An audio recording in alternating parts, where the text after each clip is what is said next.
छी सब सखी बहिन पा हम एक। प्रणाम सब गोटा के छोट सबके प्यार। हम एकटा प्रतियोगिता में भाग लेने हूँ जेके नाम छै लुरिगर मैथिलानी और ई सखी बहिनपा ग्रुप द्वारा संचालित छै। हमर प्रतिभागी संख्या है SP20। तो हम अहाँ सबके अपन किछु स्किल्स देखाबऽ चाहै छी। एहिमे पहला है से हम अहाँके बतबै छी।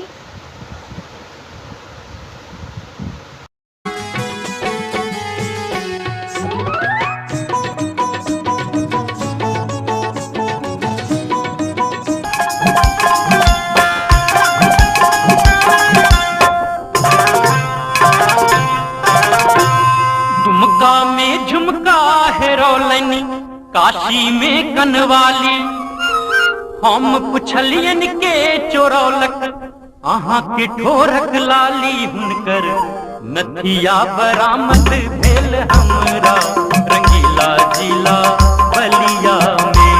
हुनकर नथिया बरामद भेल हमरा रंगीला जिला बलिया में।